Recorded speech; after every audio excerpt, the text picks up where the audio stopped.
आज 26 सितंबर वेद प्रचार मंडल जालंधर द्वारा प्रिंसिपल डॉक्टर उदयन आर्य के मार्गदर्शन एवं मंडल के प्रांतीय महासचिव रोशनलाल आर्य के सानिध्य में अंत्य विद्यालय वैदिक भाषण प्रतियोगिता का आयोजन गुरु विरजानंद गुरुकुल महाविद्यालय करतारपुर में किया गया। समारोह की अध्यक्षता doctor Sarabjit Kaur Rai, principal Lyallpur Khalsa college for women Jalandhar ने की तथा अजय महाजन, महामंत्री आर्य समाज मॉडल टाउन जालंधर ने मुख्य अतिथि के रूप में समारोह की शोभा को बढ़ाया। समारोह का उद्घाटन विशिष्ट अतिथि संजीव भल्ला, एकेडमिक प्रभारी हिंदू कन्या कॉलेजिएट स्कूल कपूरथला ने ड्रा निकालकर और प्रतिभागियों को बैज प्रदान करके प्रतियोगिता को आरंभ कराया। ध्रुव मित्तल, डॉक्टर उदयन आर्य तथा अन्य अतिथियों ने दीप प्रज्वलित करके समारोह का उद्घाटन किया। समारोह में बॉबी मल्होत्रा, प्रभा सूद तथा अन्य गणमान्य व्यक्तियों ने भाग लिया। समारोह के आरंभ में यज्ञ का आयोजन किया गया, जिसे डॉक्टर वेदपाल ने संपन्न कराया तथा समारोह को आर्य नरेश ने संबोधित किया। इस प्रतियोगिता में 15 विद्यालयों के प्रतिभागियों ने भाग लिया। उन्होंने वैदिक संस्कृति के अतिरिक्त वर्तमान में विभिन्न समस्याओं से संबंधित विषयों पर अपने वक्तव्य दिए। प्रोफेसर सोमनाथ, डॉक्टर राजन शर्मा तथा प्रेमजीत सिंह ने निर्णायक की भूमिका निभाई। समारोह अध्यक्ष डॉक्टर सरबजीत कौर राय ने अपने संबोधन में कहा कि वर्तमान समय में युवा वर्ग तथा वेदों का संदेश पहुंचाना एक पुनीत कार्य है। मंडल द्वारा छात्रों को संस्कारित करने का एक बहुत बड़ा अभियान चलाया जा रहा है, जिसके लिए सभी सदस्य बधाई के पात्र हैं। मुख्य अतिथि अजय महाजन ने कहा कि आज यहाँ जो विषय प्रस्तुत किए गए हैं वह वैदिक संस्कृति के प्रचार और प्रसार के लिए अति महत्वपूर्ण है एवं मानव जीवन को सार्थक बनाने के लिए बहुत ही उपयोगी हैं। सभी विषय न केवल छात्रों के लिए बल्कि हम सबको इन भाषणों में निहित संदेश को अपने जीवन में अपनाना चाहिए। मुख्य अतिथि एवं अन्य अतिथियों को रोशनलाल आर्य तथा प्रिंसिपल उदयन आर्य ने सम्मान प्रतीक भेंट करके सम्मानित किया।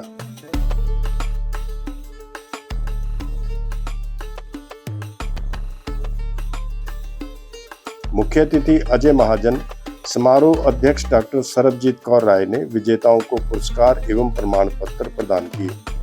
प्रतियोगिता के परिणाम इस प्रकार रहे। प्रथम पुरस्कार Harshita, police DAV school Jalandhar cantt.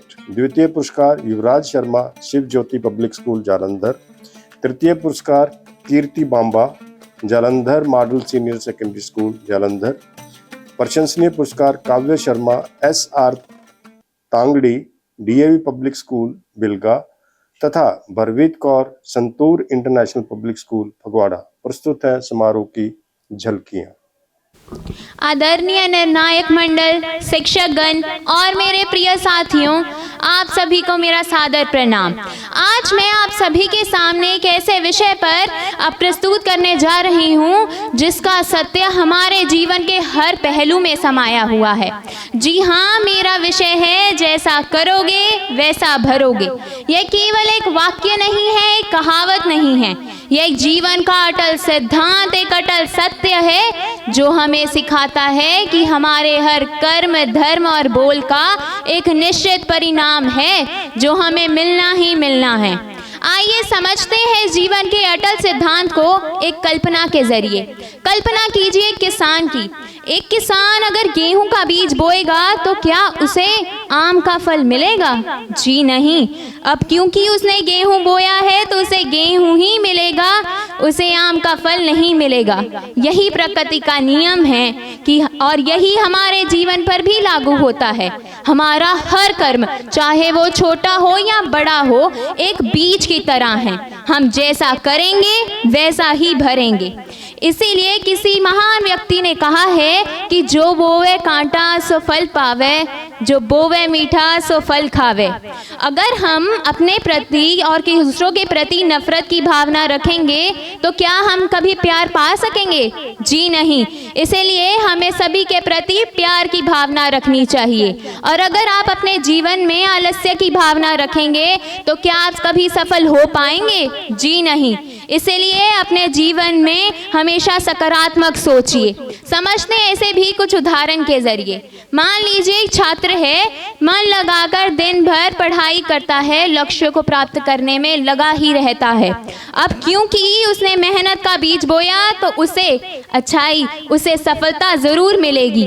अब वहीं दूसरी और एक छात्र है जिसने सारा साल पढ़ाई नहीं की, पढ़ाई से जी चुराता रहा और सोचता है कि जब परीक्षा आएगी तो कोई चमत्कार सा हो जाएगा।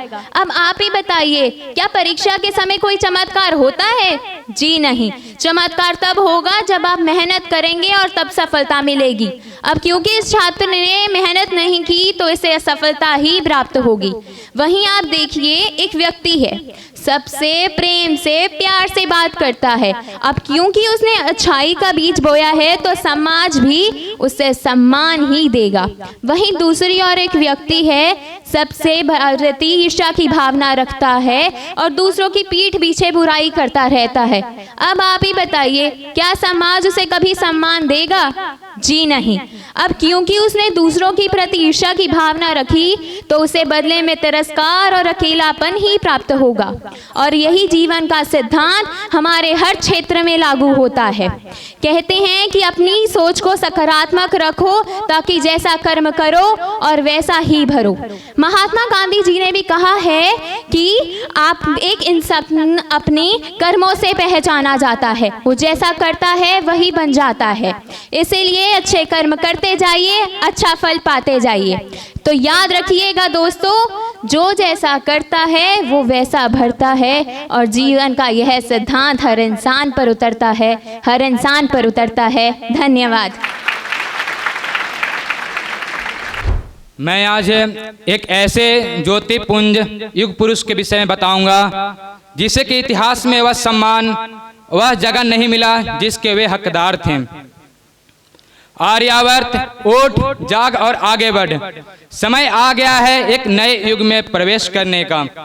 दुनिया को आप अपना सर्वश्रेष्ठ दीजिए और आपके पास सर्वश्रेष्ठ लौट कर आएगा।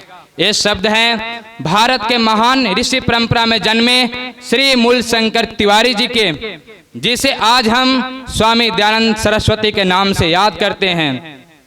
स्वामी जी गुलाम भारत में जन्मे थे,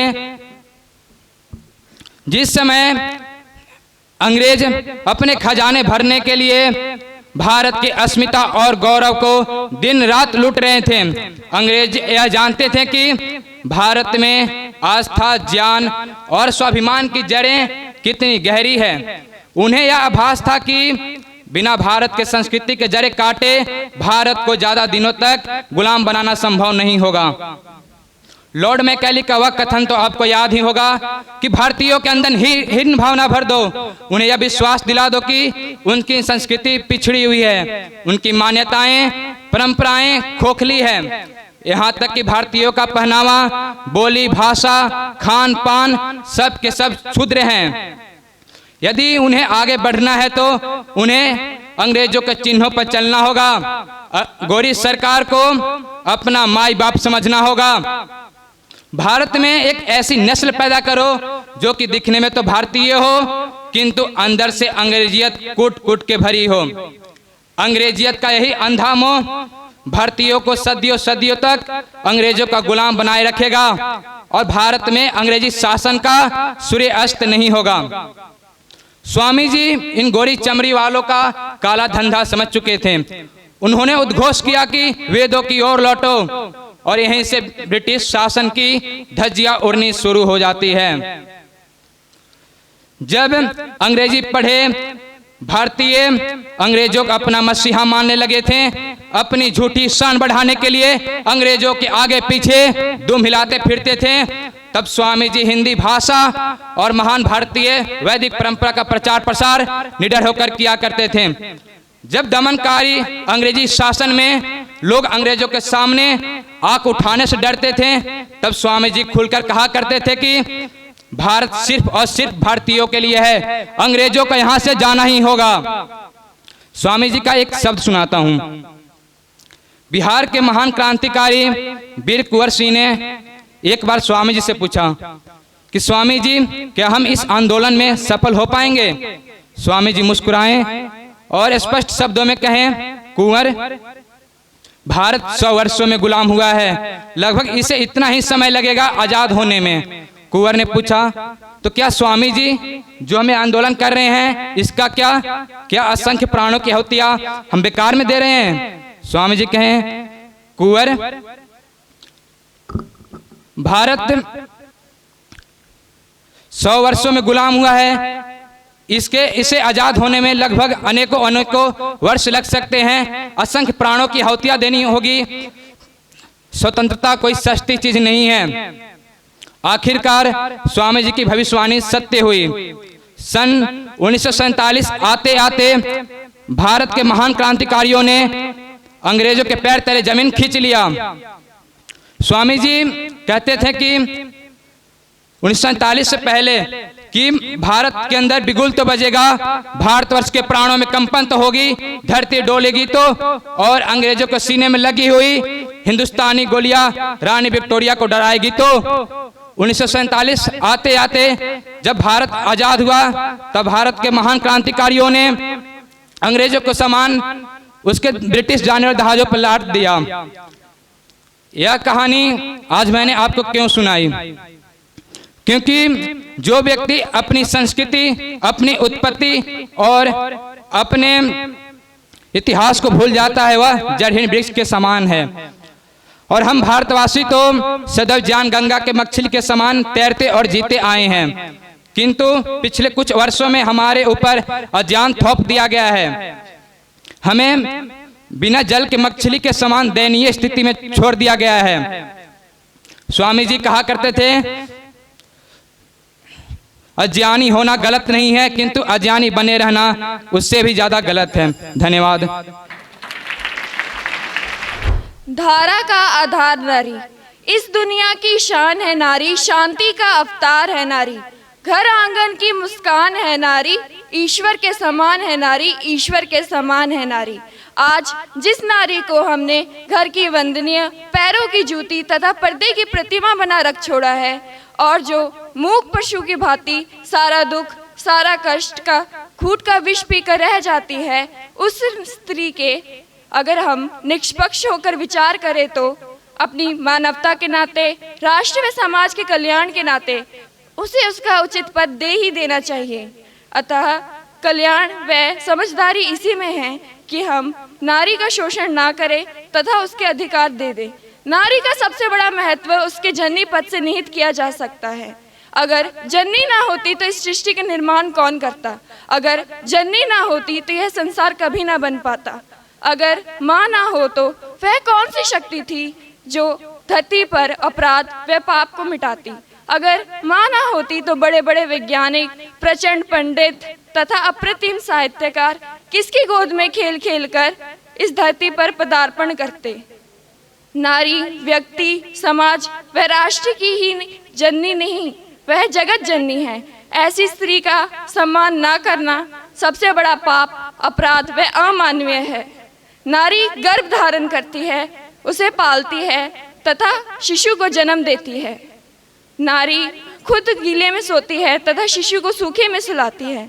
इस विषय में हर मनुष्य किसी न किसी नारी का ऋणी है। ऐसी नारी का सम्मान ना करना सबसे बड़ी शर्म की बात है। नारी का महत्व पत्नी के रूप में भी कुछ कम नहीं है। नारी नर की अर्धांगिनी है, वह उसकी सहभागी है, वह उसके सुख में 4 चांद लगा देती है तथा दुख में उसकी सहभागी बनकर उसका हाथ बटाती है। नारी का पद सहधारणी से भी ज्यादा निहित है। ब्रह्मा, विष्णु, महेश जैसे देवताएं भी पत्नियों के बिना कहीं नहीं पाए जाते। नारियों का महत्व सामाजिक, राष्ट्रीय पद पर भी बहुत है। मदलसा, रानी लक्ष्मीबाई, पद्मावती, सीता माता जैसी कितनी सारी महिलाएं धार्मिक व सामाजिक पद की प्रकाशवती तारिकाएं हैं। नारियों का महत्व हमारे सम्मान व हमारे पूजने योग्य है। जो राष्ट्र नारी का शोषण करता है वह परावस्था में रहकर पतित हो जाता है। क्यों त्याग करे नारी केवल, क्यों त्याग करे नारी केवल, क्यों नर दिखलाए झूठा बल।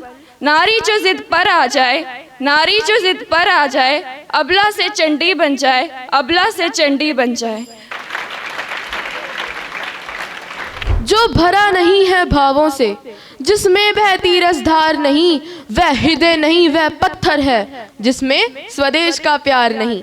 सर्वप्रथम ज्ञान की अधिष्ठात्री मां सरस्वती को नमन करते हुए सभा में उपस्थित सभी विज्ञजनों, निर्णायक मंडल और मेरे प्रिय साथियों को मैं सादर प्रणाम करता हूँ। आज मैं आप सभी के सामने आर्य समाज की स्वतंत्रता संग्राम में भूमिका के विषय पर अपने विचार प्रस्तुत करने आया हूँ। कृणवंतो विश्वम आर्यम, अर्थात संपूर्ण विश्व को श्रेष्ठ बनाओ। यह नारा और किसी ने नहीं बल्कि स्वयं महर्षि दयानंद सरस्वती जी ने दिया था। उन्हें आर्य समाज का जनक भी कहा जाता है। महर्षि दयानंद सरस्वती द्वारा 1875 में स्थित आर्य समाज ने भारतीय समाज में एक नए युग की शुरुआत की। आर्य समाज ने स्वतंत्रता संग्राम में सक्रिय रूप से भाग लिया। महर्षि दयानंद सरस्वती जी के अनुयायियों ने स्वतंत्रता संग्राम में सक्रिय रूप से भाग लिया और देशभक्तों ने अपना बलिदान दिया। आर्य समाज ने शिक्षा के क्षेत्र में भी महत्वपूर्ण काम किया। उन्होंने स्कूल और कॉलेज स्थापित किए, जिससे लोगों को शिक्षा प्राप्त करके अपने अधिकारों के प्रति जागरूक होने का अवसर मिला। इसी शिक्षा ने लोगों को अंग्रेजों का विरोध करने के लिए तैयार किया। सन 57 में प्रज्वलित हुई क्रांति की आग में भारत माँ के वीरों ने हंसते हंसते अपने प्राणों की आहुति दे दी। जब रणभूमि में शौर्य रक्त की धार बनकर बह रहा था, तब विचारों के मोर्चे पर आर्य समाज लोगों में जागृति और सुधार का दीपक लिए खड़ा था।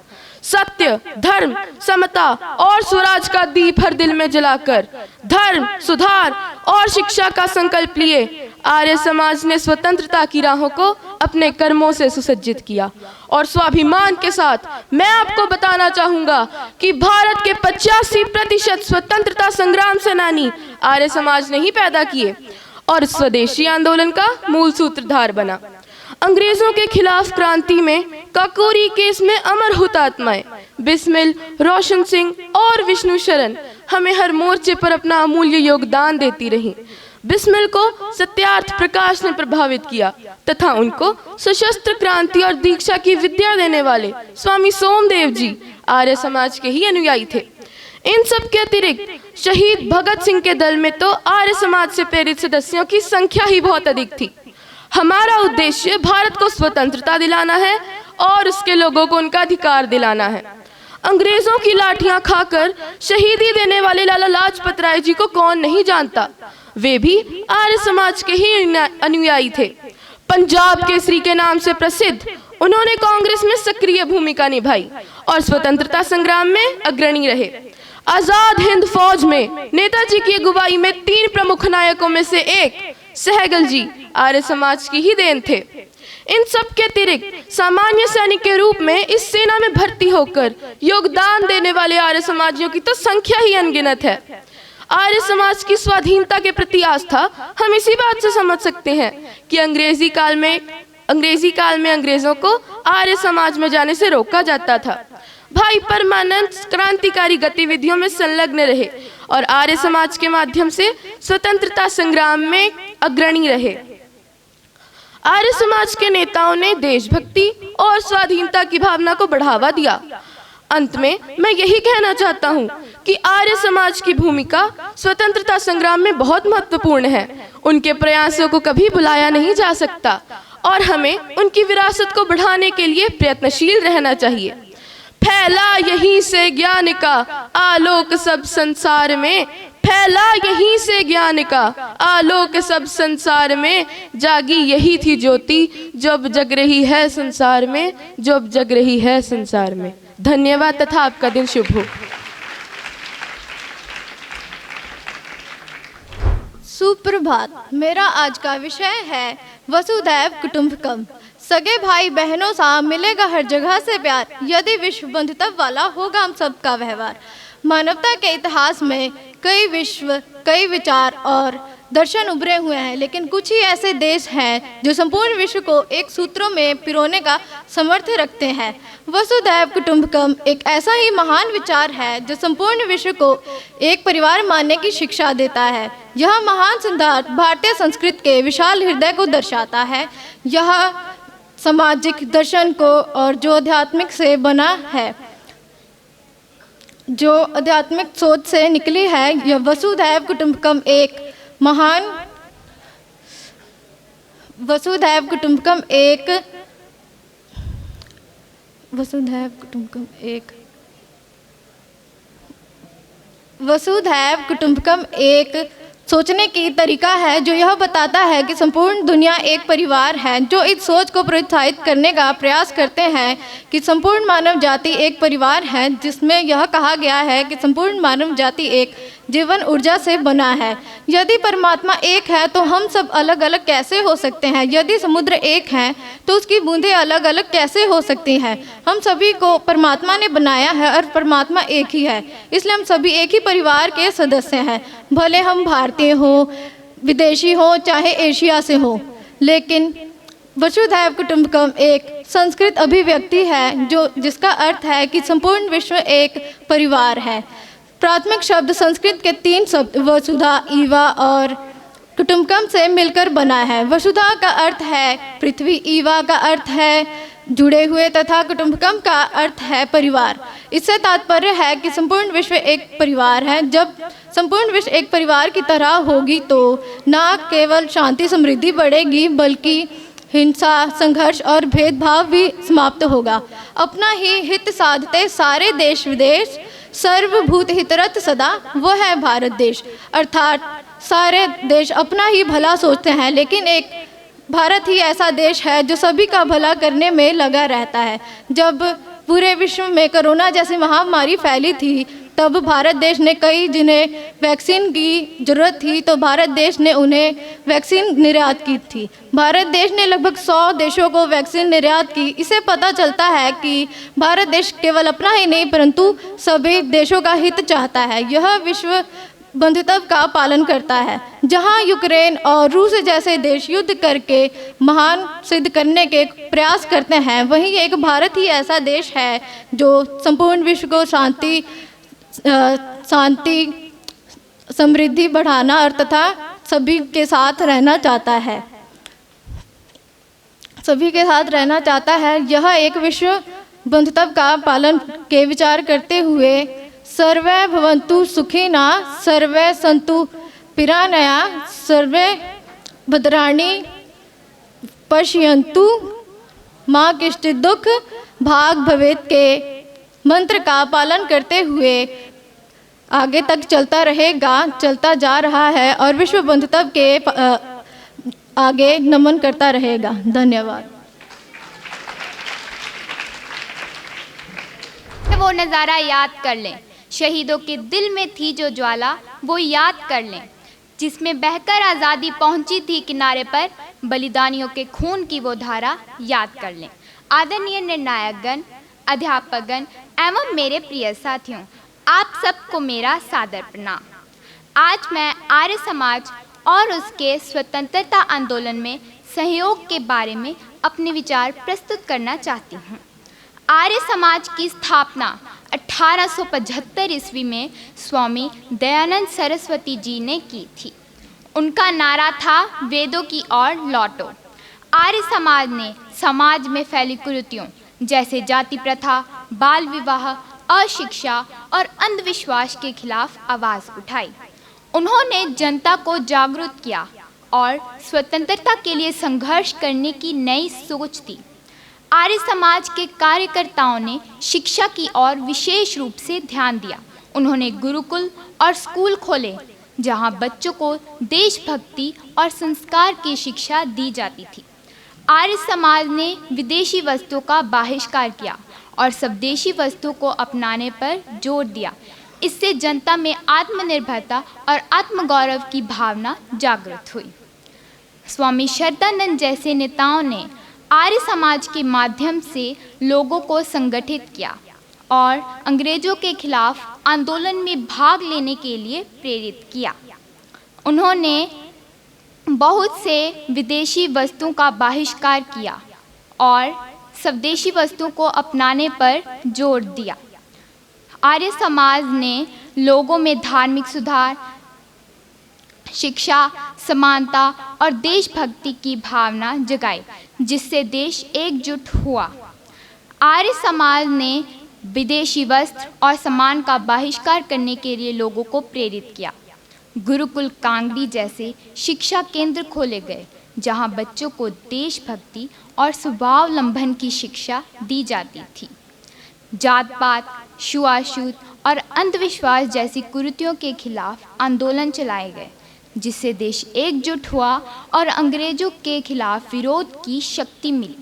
स्वामी श्रद्धानंद, लाला लाजपत राय और गुरुदत्त जैसे नेता आर्य समाज से जुड़े और स्वतंत्रता आंदोलन को मजबूती दी। आर्य समाज के सत्यार्थ प्रकाश और अन्य साहित्यों ने लोगों में जागृति पैदा की। बहुत से क्रांतिकारी आर्य समाज की सोच से ही प्रेरित हुए हैं।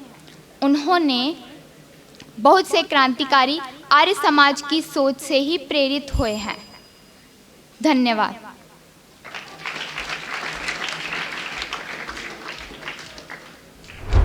मुझे इस दुनिया में लाया, मुझे बोलना चलना सिखाया। ओ माता पिता तुम्हें वंदन, मैंने तुम्हें किस्मत से है पाया। माननीय प्रधानाचार्य जी, अध्यापक गण तथा मेरे प्यारे साथियों, आज मेरे बोलने का विषय है माता पिता और गुरुओं का सम्मान।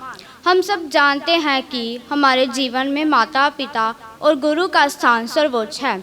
माता पिता हमें जन्म देते हैं, हमें संस्कार और अनुशासन जीवन जीने की राह दिखाते हैं। वह हमारी हर छोटी बड़ी ज़रूरत को पूरा करने के लिए दिन रात मेहनत करते हैं। माता पिता का आशीर्वाद ही हमारे लिए सबसे बड़ी पूंजी है। वहीं गुरु जो हमें अज्ञानता के अंधकार से निकालकर ज्ञान का प्रकाश दिखाते हैं। वह हमें सिर्फ पढ़ाई ही नहीं सिखाते, बल्कि हमें अंधकार से निकालकर नहीं सिखाते, वह हमें जीवन जीने की राह भी सिखाते हैं। हमारे शास्त्र में भी कहा गया है, माता पिता गुरु और देव इन सब का सम्मान करना ही हमारी सच्ची भक्ति है। अगर हम हमारे माता पिता गुरु का सम्मान करेंगे तो हम अपने जीवन में कभी भी असफल नहीं होंगे। एक बार गणेश जी और कार्तिकेय जी को पूरे ब्रह्मांड की परिक्रमा करने को कहा गया। कार्तिकेय जी तो पूरे ब्रह्मांड की परिक्रमा करने के लिए चले गए, मगर गणेश जी ने अपनी माता पार्वती और शिवजी जी के चारों तरफ परिक्रमा कर ली। देखो कितना महान और उच्च स्थान दिया गया है माता पिता को। अंत में मैं आप सबसे यही कहना चाहूँगी कि हम अपने माता पिता और गुरु का सम्मान करें, क्योंकि इन सब से बढ़कर इस दुनिया में कोई नहीं है। धन्यवाद।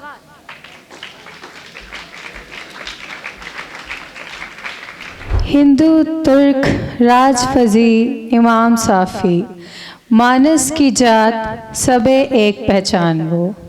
शायद सबने सुना होगा और पढ़ा भी होगा, हम सब जानते भी हैं ये सब कि ये शब्द किसने कहे। ये शब्द कहे श्री गुरु गोबिंद सिंह जी महाराज ने। लेकिन हम सब ने कभी इसका मतलब जानने की कोशिश की? आप में से किसी ने भी कि इसका मतलब क्या है, इसका मतलब क्या है और इसे क्यों कहा क्यों गया? ये इसलिए कहा गया क्योंकि इस धरती पे जन्म लेने वाला हर इंसान सिर्फ इंसान ही नहीं है, उस ईश्वर की बनाई एक ऐसी अमोल रचना है, एक ऐसा रचना जिसे हम बोल सकते हैं, एक ऐसा इन्वेंशन है जो उस भगवान ने किया, उसने इसे बनाया इस धरती को स्वर्ग बनाने के लिए, कि इंसान इस दुनिया में जाएगा और इस धरती को स्वर्ग बनाएगा। लेकिन क्या हम सब बना पा रहे हैं? आज हम लोग धरती को स्वर्ग बना रहे हैं? जी नहीं, बिल्कुल नहीं। क्योंकि इंसान धरती को स्वर्ग तो तब बनाए जब वो पहले ये समझ पाए कि मेरे साथ रहने वाले हर इंसान मेरे जैसे हैं। ये जातिवाद जो है ये हमें बांट नहीं सकता। हर इंसान की जाति सिर्फ इंसान ही है। जब तक वो इस चीज़ को समझ नहीं जाता तब तक वो एक ऐसे बंधन में फंसा रहता है जिसका नाम जातिवाद है। जातिवाद आखिर है क्या? क्या है क्या जाति? सही मायनों में जाति का अर्थ होता है कि आप किस योनि से संबंध रखते हैं। आप मनुष्य योनि से संबंध रखते हैं, पशु योनि से रखते हैं या जीव योनि से रखते हैं, जिसका अर्थ ये हुआ कि हम सबकी जो जाति है वो मनुष्य जाति है, क्योंकि हम इंसान हैं, हम सब मनुष्य जाति से संबंध रखते हैं। और हर ग्रंथ में ये चीज़ कही गई है कि इंसान की जो जाति है ये सबसे उत्तम है। जानते हैं क्यों? इसलिए नहीं कि हम बोल सकते हैं, हम सुन सकते हैं या हम पढ़ सकते हैं, बल्कि इसलिए क्योंकि जो हम सुनते हैं हम उसे समझ सकते हैं, और उसे समझकर ना सिर्फ अपने ऊपर बल्कि अपने आसपास रहने वाले लोगों के साथ भी हम वैसा व्यवहार करके अपने आप को और इस संसार को बेहतर बना सकते हैं। इंसान के पास दिमाग है जो जानवर के पास नहीं, किसी पक्षी के पास नहीं, इसीलिए इंसान की जाति उत्तम है। लेकिन आज के समय में हम सब बढ़ चुके हैं ये सोचकर कि वो हिंदू है, वो मुस्लिम है, वो सिख है, वो ईसाई है, हम छोटी जात के हैं, वो बड़ी जात के हैं। ये जाति के नाम पर आज हर छोटा बड़ा दंगा कहीं ना कहीं उसकी शुरुआत जातिवाद से ही होती है। हमारे इस भारत देश में बहुत सारे ऐसे बड़े बड़े नेता, ऐसी महान आत्माएं हुई हैं जो छोटी जाति से थी, कुछ बड़ी जाति से थी, लेकिन उन्होंने कभी जातिवाद का समर्थन नहीं किया। उन्होंने अपने सारे जीवन में सिर्फ एक ही बात कही कि इंसान अपने कर्म से बड़ा बनता है, अपने जन्म से नहीं। लेकिन क्या हम सब वो कर्म कर पा रहे हैं जो हमें बड़ा बनाए?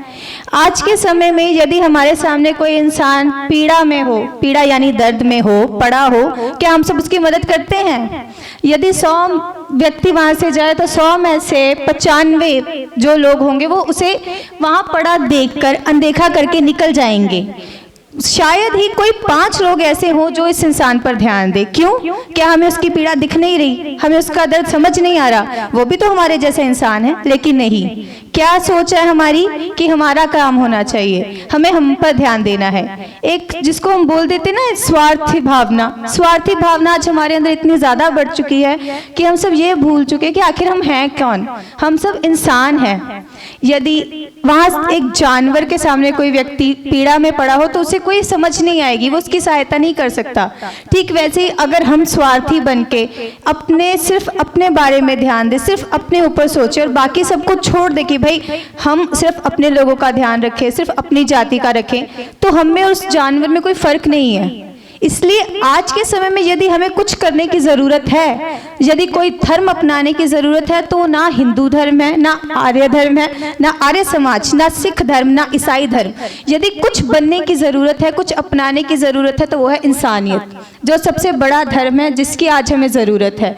और यदि आज सच में हमें किसी जाति को अपनाने की ज़रूरत है, खुद को किसी जाति का से संबंध रखने की आवश्यकता है, तो वो इंसान जाति है।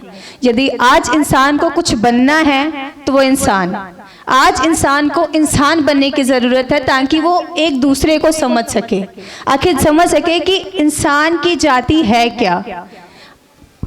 धन्यवाद।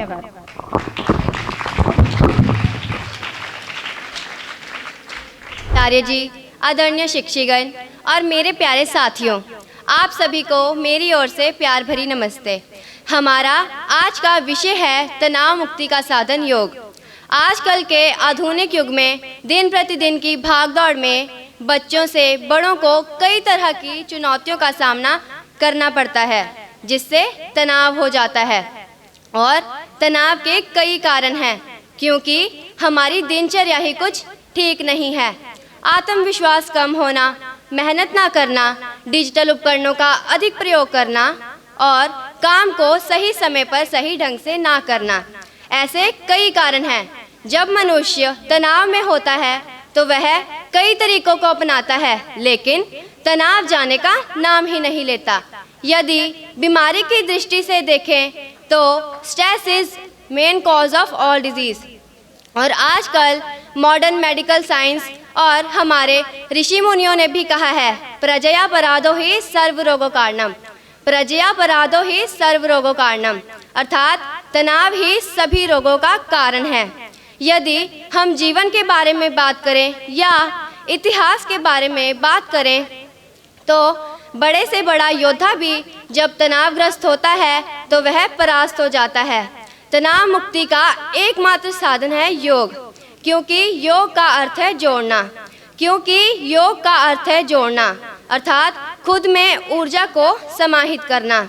योग तनाव मुक्ति का एकमात्र प्रभावशाली और शक्तिशाली साधन है योग, क्योंकि यह मन और श्वास को एकाग्रित करता है। योग से शांत और संतुलित मन की क्षमता का विकास होता है। योग मानसिक और शारीरिक अनुशासन का संयोजन है। नियमित योग अभ्यास करने से मानसिक स्पष्टता और भावनात्मक संतुलन को बढ़ावा मिलता है, जिससे हम जीवन में आने वाली चुनौतियों का सामना बेहतर ढंग से कर सकते हैं। योग में कई तरह के आसन, ध्यान, शारीरिक मुद्राएं और श्वास अभ्यास शामिल हैं, जो हमारे शारीरिक तनाव और चिंता को कम करने में सहायता करते हैं। जब मनुष्य तनाव में होता है तो कॉर्टिसोल और एड्रेनालाइन जैसे हार्मोन असंतुलित हो जाते हैं और तनाव की स्थिति में शरीर इन हार्मोन्स को अधिक मात्रा में उत्पन्न करने लगता है, जिससे हृदय गति तेज हो जाती है और हमारे हार्मोन्स भी असंतुलित हो जाते हैं, जिससे हमारा हृदय गति तेज हो जाती है, हमारा रक्तचाप बढ़ जाता है और हमें कई प्रकार की बीमारियां लग जाती हैं। और इन बीमारियों से छुटकारा पाने के लिए हमें दिन प्रतिदिन योग करना चाहिए, क्योंकि योग करें निरोग रहें, योग करें निरोग रहें। योग से ही आएगा जीवन में सुख और शांति। अंत में मैं बस इतना ही कहना चाहूँगी, अपने जीवन में तनाव को कम करने के लिए हमें नियमित योग करना चाहिए, क्योंकि योग से मन शांत रहेगा, नींद पर्याप्त मात्रा में आएगी और हमारे हार्मोन भी संतुलित रहेंगे। जो व्यक्ति रोज योग करते हैं उनमें यह क्षमता पैदा हो जाती है कि उनका जीवन थोड़ा अस्त व्यस्त भी हो जाए तो वह उन्हें बेहतर ढंग से संभाल सकते हैं। आज हम यह प्रण लेते हैं कि योग को अपने जीवन में ज़रूरी साधन बनाते हुए हम रोज़ प्रतिदिन योग करेंगे। सुबह हो या शाम रोज़ कीजिए योग, सुबह हो या शाम रोज़ कीजिए योग। निकट ना आएगा आपके कोई रोग, निकट ना आएगा आपके कोई रोग। धन्यवाद।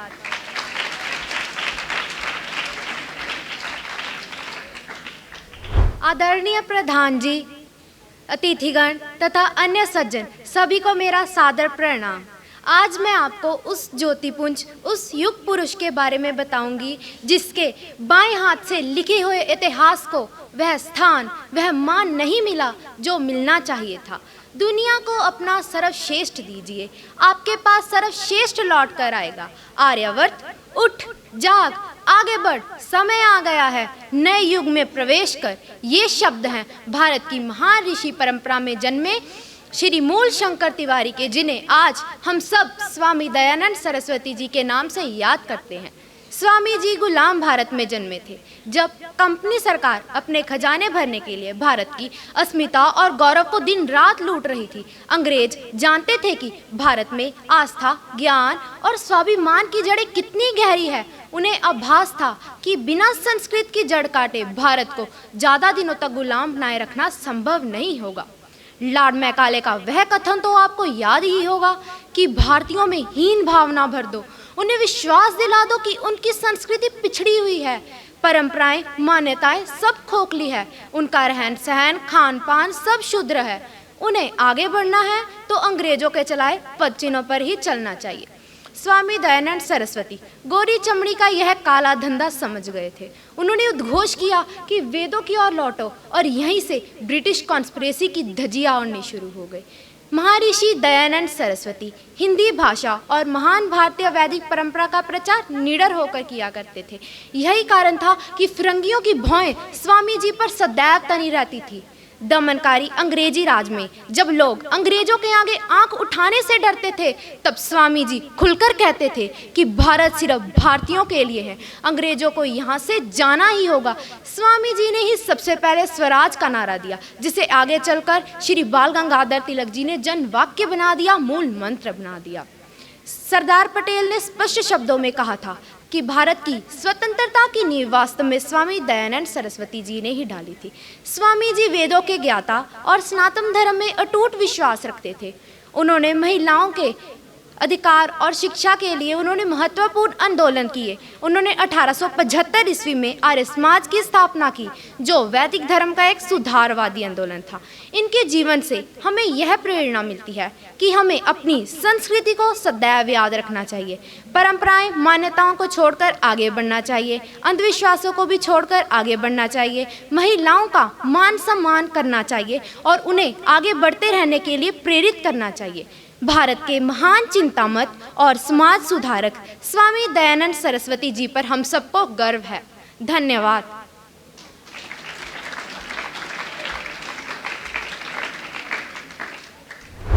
उन्हें ये फिक्र है हरदम नई तर्ज़े ज़फ़ा क्या है, हमें ये शौक है देखे सितम की इंतहा क्या है। नमस्कार आदरणीय अध्यक्ष महोदय, निर्णायकगण और मेरे साथियों, आज की इस भाषण प्रतियोगिता में मैं भगत सिंह के सपनों का विषय पर प्रस्तुत करने जा रही हूँ। साथियों, भगत सिंह को देश की जनता फांसी का फंदा चूमने वाले युवा क्रांतिकारी के रूप में जानती है, परंतु लोग ये नहीं जानते कि वह एक गंभीर चिंतक और दूरदर्शी विचारक भी थे। उनका जन्म पंजाब के एक ऐसे सिख परिवार में हुआ जो पहले से ही क्रांतिकारी गतिविधियों में सक्रिय था। यह परिवार आर्य समाजी विचारधारा को अपना चुका था। भगत सिंह लाहौर के डीएवी कॉलेज और फिर नेशनल कॉलेज के छात्र रहे। मान्यवर, ये वही डीएवी कॉलेज था जिसके कर्ता धर्ता महात्मा हंसराज थे और नेशनल कॉलेज की स्थापना लाला लाजपत राय ने की थी।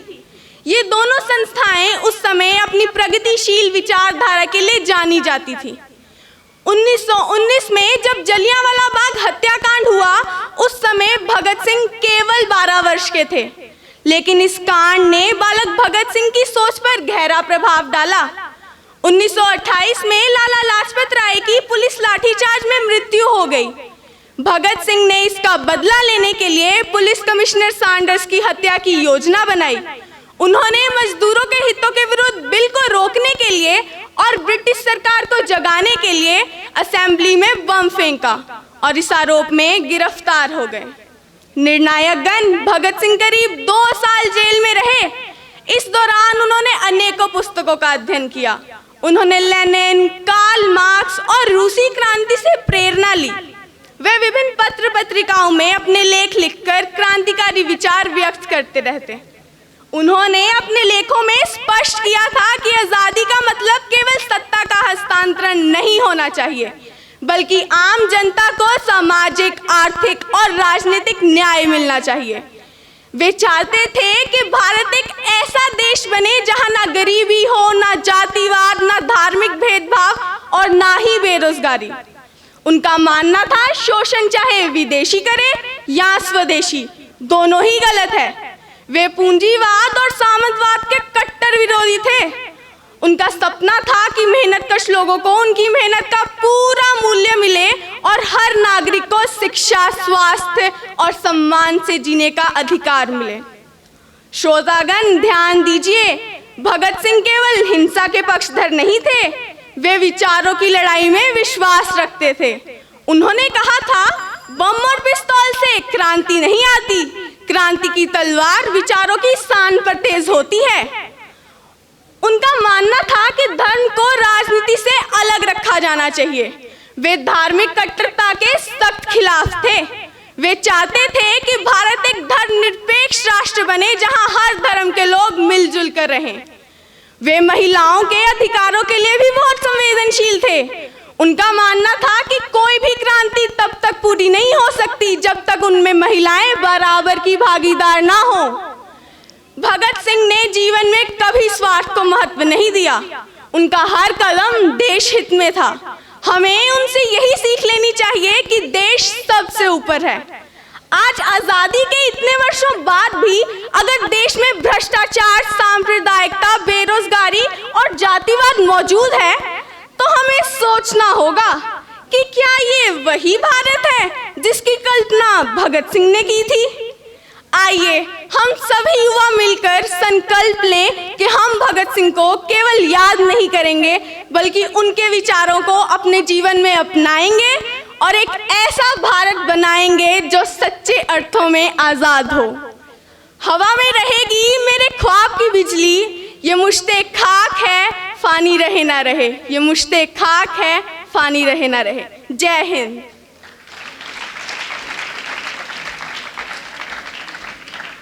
सभी को मेरा नमस्कार।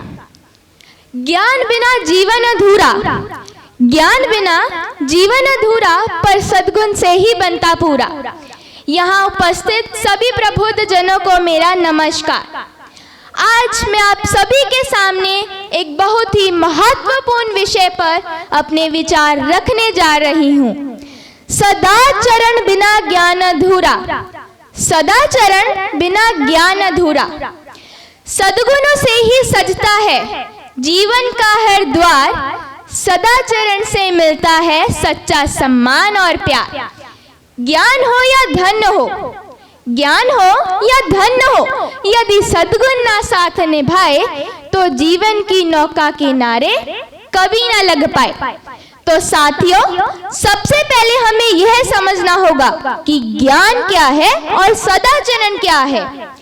ज्ञान का मतलब है पढ़ाई से मिली जानकारी, शिक्षा और अनुभव।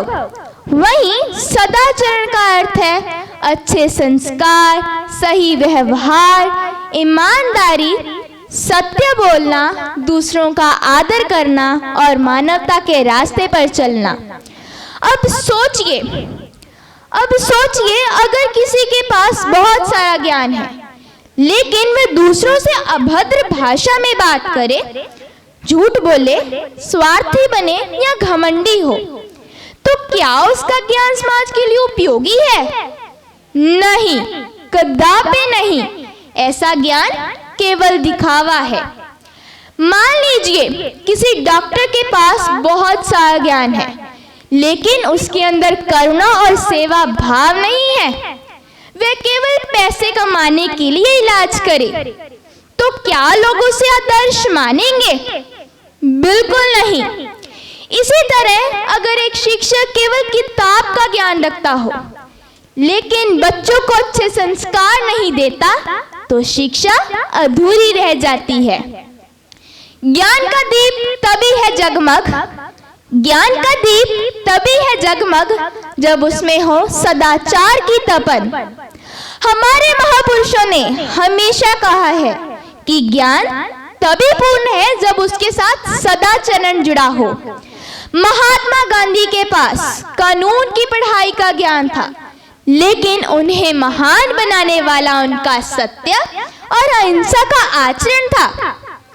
डॉक्टर एपीजे अब्दुल कलाम एक महान वैज्ञानिक थे लेकिन लोगों के दिलों में जगह बनाई उनकी विनम्रता और सादगी ने। ज्ञान हमें सफलता की राह दिखाता है, ज्ञान हमें सफलता की राह दिखाता है लेकिन सदाचरण हमें उस सफलता का सही उपयोग करना सिखाता है। अगर केवल ज्ञान हो, सदाचरण ना हो तो वह ज्ञान कभी कभी समाज को नुकसान भी पहुंचा सकता है।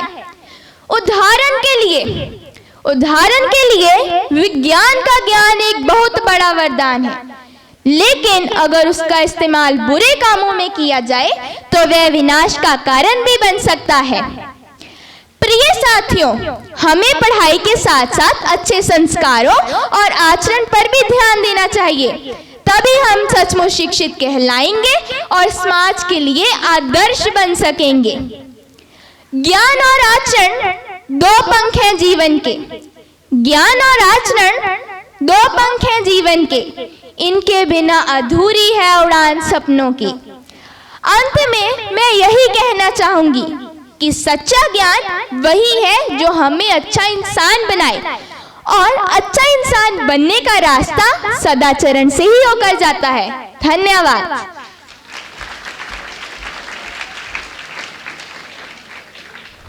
कहने वाले यूं तो नहीं कह जाते कि भाग्य का लिखा हर कोई पाता है, पर पुरुषार्थ हो तो पत्थर पाड़ पेड़ उग जाता है। आप सभी में उपस्थित ईश्वर को और आप सभी को मेरा सादर प्रणाम। माननीय निर्णायक मंडल एवं शिक्षकगण एवं प्रिय विद्यार्थियों, मैं टैग नंबर 13 अत्यंत हर्ष का अनुभव कर रही हूँ कि मैं आज आप सभी के समक्ष इतने विशेष पर्व भाग्य और पुरुषार्थ पर अपने विचार रखने जा रही हूँ। भाग्य और पुरुषार्थ, आखिर क्या है भाग्य और पुरुषार्थ? इन दोनों में से श्रेष्ठ कौन? चुनाव किसका करें, भाग्य का या पुरुषार्थ का? यह एक यश प्रश्न है। आइए सबसे पहले भाग्य की परिभाषा समझते हैं। भाग्य और पुरुषार्थ नहीं है विपरीत, इन दोनों का संग सदैव दिलाता जीत। भाग्य और कुछ नहीं बल्कि हमारे द्वारा किए गए ही हमारे पूर्व कर्म हैं, जिन्हें हम अपने प्रारंभ में करते हैं। भाग्य वो काम है जिन्हें हम अपने पिछले जन्म में संचलित करते हैं। ईश्वर हमें कोई भी दंड नहीं देता, बल्कि हमारे किए गए कर्म ही हमें दंड देते हैं, जिन्हें हम कई बार भाग्य का नाम दे देते हैं। आइए अब पुरुषार्थ की परिभाषा समझते हैं। पुरुषार्थ संस्कृत के दो शब्दों का मेल है, पुरुष और अर्थ। यहाँ पुरुष कोई विशेष व्यक्ति या आदमी नहीं, बल्कि समस्त मानव जाति है। संस्कृत में पुरुषार्थ को 4 भागों में बांटा गया है। धर्म करे, काम और मोक्ष। धर्म अर्थात धार्यते यदि धर्म। भगवान ने हमेशा कर्म को ही माना है। भगवान कहते हैं कि भाग्य उन्होंने लिखा है, पर भगवान जी ये भी कहते हैं कि भाग्य हमारे पूर्व कर्मों पर आधारित होता है। धर्म धर्म सब करें, धर्म करे ना कोई, जो कोई सत्य कर्म करे सो क्यों रोना होए। भगवान जी ने ये कहा है कि हमें हमेशा कर्म करते रहना चाहिए, बिना किसी फल की इच्छा रखे। यह बात विद्यार्थी जीवन पर भी अति लागू होती है, क्योंकि अगर कोई शिक्षक विद्यार्थी को ये कहे कि उसे अब सफल नहीं हो पाएगा, अगर विद्यार्थी उनकी यह बात मानकर कर्म करना छोड़ दे तो वो कभी भी सफल नहीं हो पाएगा। हमें भगवान ने हमेशा यही सिखाया है कि हमें कर्म करते रहना चाहिए, बिना किसी भी पुरुषार्थ के। भगवान कहते हैं कि हमें कर्म करना चाहिए, क्योंकि कर्म करने से ही होगा। अगर हम फल की इच्छा रखें तो हम कभी भी सफल नहीं हो पाएंगे। कर्म करने से ही हमारा जीवन है और कर्म ही हमारा जीवन है। अंत में यही कहना चाहूँगी कि हमें कर्म करते रहना चाहिए, अर्थात पुरुषार्थ करते रहना चाहिए। कोशिश कर हल निकलेगा, आज नहीं तो कल निकलेगा। कोशिश कर हल निकलेगा, आज नहीं तो कल निकलेगा। मेहनत कर बंजर ज़मीन से भी फल निकलेगा। मेहनत कर बंजर ज़मीन से भी फल निकलेगा। धन्यवाद।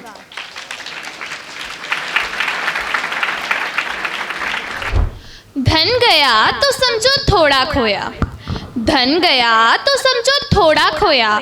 स्वास्थ्य गया तो समझो बहुत कुछ खो दिया। परंतु अगर तुम्हारे संस्कार ही चले गए तो समझो कि तुमने सब कुछ ही खो दिया है। जी हाँ, तुमने सब कुछ ही खो दिया है। नमस्कार, सुप्रभात माननीय निर्णायक मंडल और मेरे प्रिय साथियों। आज मैं आप सबके समक्ष एक बहुत ही महत्वपूर्ण विषय पर भाषण प्रस्तुत करने जा रही हूँ। जीवन में संस्कारों का महत्व। क्या होते हैं संस्कार? क्यों आवश्यक है संस्कार? वास्तव में संस्कार वो धरोहर है जो हमें माता पिता, समाज और परिवार से प्राप्त होती है। जो हमें माता पिता, समाज और परिवार से प्राप्त होती है। यह केवल व्यवहार की बात नहीं होती, यह केवल व्यवहार की बात नहीं होती, अपितु यह हमारे विचार, हमारी सोच और हमारी दृष्टि का आधार बनते हैं।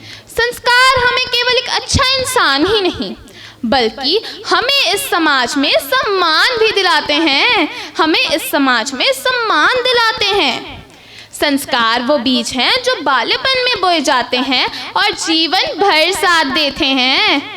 एक बच्चा चाहे कितना भी होशियार क्यों ना हो, परंतु अगर उसमें संस्कार नहीं तो उसका सारा ज्ञान व्यर्थ है। क्या फायदा ऐसे ज्ञान का जब संस्कार ही ना हो? क्या फायदा ऐसे ज्ञान का जब संस्कार ही ना हो? वहीं एक सामान्य ज्ञान का बच्चा परंतु संस्कारी, वह इस समाज के लिए एक आदर्श भी बन सकता है। किसी की पहचान उसके रंग रूप, उसके पहरावे या उसके चेहरे से नहीं की जाती, बल्कि उसके संस्कारों से होती है। साथियों, जब हम संस्कार शब्द सुनते हैं तो हमारे मन में क्या आता है? शिष्टाचार, नैतिकता, मर्यादा जैसे शब्द संस्कार सुनते ही हमारे मन में आने लग जाते हैं।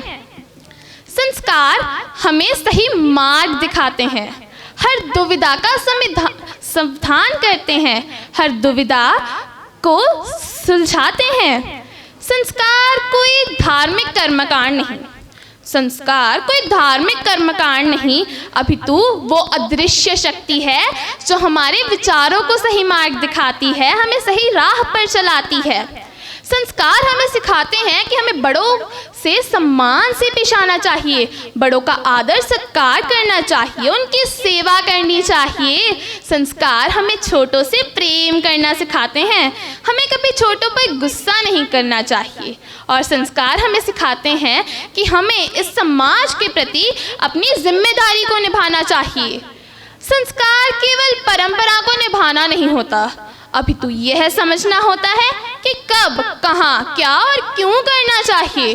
जी हाँ, कब, कहाँ, क्या और क्यों करना चाहिए। संस्कार हमारे विचारों को सर्वश्रेष्ठ बनाते हैं। चलिए अब हम ज्ञान की ही बात कर लें। अगर ज्ञान हमें शक्ति देता है तो संस्कार हमें उस शक्ति का सदुपयोग करना सिखाते हैं। अगर शिक्षा हमें आगे बढ़ना सिखाती है, अगर शिक्षा हमें आगे बढ़ना सिखाती है तो संस्कार हमें सभी को साथ लेकर चलना सिखाते हैं। आज की युवा पीढ़ी जब भौतिक सुख सुविधाओं में आगे जा रही है, टेक्नोलॉजी में आगे जा रही है, तो कहीं ना कहीं वो अपने संस्कारों को ही पीछे छोड़ती जा रही है। क्यों? संस्कार तो वह चाबी है जो हर समस्या का समाधान निकालती है। हमें सदैव अपने संस्कारों को याद रखना चाहिए, क्योंकि संस्कार ही वह दीपक हैं जो अंधकार में भी रास्ता खोज निकालते हैं। अगर हमें सच्ची और स्थायी सफलता चाहिए तो हमें केवल पढ़ाई या डिग्री ही पर्याप्त नहीं, अपितु संस्कार भी अति आवश्यक हैं। आप महापुरुषों का जीवन ही देख लीजिए, डॉक्टर APJ अब्दुल कलाम, स्वामी विवेकानंद और महात्मा गांधी। इनकी महानता का कारण इनके उच्च विचार और इनके संस्कार ही तो थे। गांधी बापू हमेशा कहा करते थे कि आपका विश्वास आपके विचार बनते हैं, आपका विश्वास आपके विचार बनते हैं, आपके विचार आपके कर्म बनते हैं, आपके विचार आपके कर्म बनते हैं, कर्म आदत बनते हैं और आदत ही संस्कार बनते हैं। आपके संस्कार आगे जाकर आपकी नियति लिखते हैं। धन्यवाद।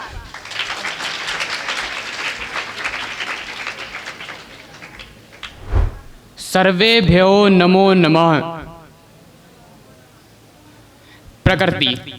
प्रकृति अगर अपने नियम के अनुसार कार्य करती है तो वो हमारा मंगल कर रही है। अब सोचो, अगर वही प्रकृति अपने नियमों का उल्लंघन करे तो क्या होगा? हमारा वो अमंगल ही करेगी। अभी पंजाब में जो हमने देखा कि जो वर्षा फसलों के लिए वरदान हो सकती थी, वो अभिशाप कैसे बन गई। इसीलिए नियम हमारी ज़िंदगी में अति आवश्यक है। अब मान लीजिए आपने सुबह 5 बजे उठना है, उसके लिए आपने अलार्म भी लगाया और वो अपने समय पर बजा, पर आप आलसी होकर ये सोचने लगे कि मैं तो कल रात देर से सोया था। ऐसे ऐसे विचार आपके दिमाग में आने लगते हैं और आपने कहीं ना कहीं, चाहे 10 वर्ष पहले किसी किताब में पढ़ा ज़रूर होगा कि एक सामान्य व्यक्ति को दिन में 8 घंटे सोना चाहिए। वो विचार भी हमें उसी पल याद आता है। अब एक बात गौर से सोचिए कि जो व्यक्ति अपने खुद के बनाए गए नियम का पालन नहीं कर सकता, वो अपनी जिंदगी में सफल कैसे होगा, अपने लक्ष्य को प्राप्त कैसे करेगा। अब ऐसे ही जो कुत्ता होता है गली का, उसे कोई भी रस्सी से घुमाए, वो क्या करेगा? वो घूमेगा। और अगर उसकी रस्सी हाथ से छूट जाए तो क्या होगा? वो भाग जाएगा। क्यों? क्योंकि उसे कुछ समझ ही नहीं मुझे आज़ादी किस चीज़ की है। अगर उसकी जगह कोई फौज का कुत्ता हो, जिसे हम सैनिक कुत्ता कहते हैं, उसे कितना कुछ सिखाया जाता है, और अगर उसे कोई घुमा रहा है तो क्या करेगा? वो चुपचाप घूमेगा और अपने नियमों का पालन करेगा। और अगर गलती से उसकी रस्सी भी छूट गई तो क्या होगा? ज़्यादा कुछ नहीं, वो अपने नियमों का पालन करेगा, क्योंकि उसे पता है नियम का पालन कैसे करना है, उसे ऐसा सिखाया गया है। ये फ़र्क होता है नियमों का पालन और नियमों का उल्लंघन करने में। अब समझ लीजिए, एक आप रेलगाड़ी में बैठे हुए हैं, रेलगाड़ी सीधे चल रही है पटरी पर और वो अपने नियमों का पालन कर रही है। और अब ज़रा गौर से सोचो, रेलगाड़ी पटरी को छोड़ दे तो क्या होगा? तबाही। इसीलिए नियमों का उल्लंघन हमारे जीवन में तबाही ही लेकर आते हैं। आज भी हमारे देश में 99% लोग अपने खुद के बनाए गए नियम का पालन नहीं करते। अब मान लीजिए एक पतंग को कोई व्यक्ति उड़ा रहा है, वो पतंग अपनी डोर से नियमबद्ध है और गलती से उसकी पतंग छूट गई या पतंग टूट गई तो क्या होगा? पहले वो पतंग थी, पर वो मात्र एक अब कागज़ का टुकड़ा है। इसीलिए नियम हमारी ज़िंदगी में काफ़ी ज़्यादा महत्व रखते हैं, क्योंकि इस मतलबी दुनिया को आपसे कोई फ़र्क नहीं पड़ेगा कि आप कब गए, कब आए, क्या किया आपने। ठीक है, अब सोचो, एक कोई ऐसी ज़िंदगी है जिसने सब में एक बार मरना ही है, मृत्यु अटल है। लेकिन अपने इस नश्वर शरीर को त्यागने से पहले कुछ ऐसे कार्य कर जाओ कि लोग कोई तुम्हें समझें कि कोई व्यक्ति आया था, उसके पहले वाली दुनिया और बाद वाली दुनिया में उसने कोई फ़र्क पैदा किया।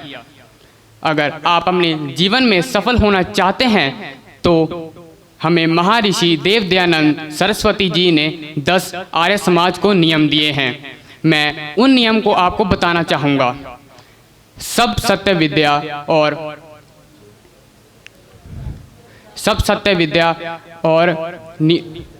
विद्या के पदार्थ, सब सत्य विद्या और नियमों के पदार्थ का मूल्य परमेश्वर है। ईश्वर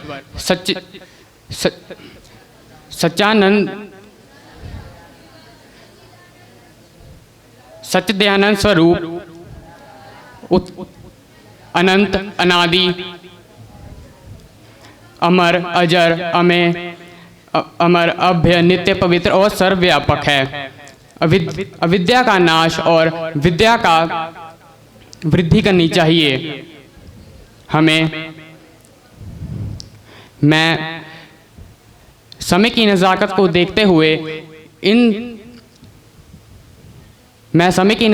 देखते हुए आपको बताना चाहूँगा कि मैं इन नियम को यहीं पर रोकता हूँ, क्योंकि ये नियम आपके रग रग में होंगे।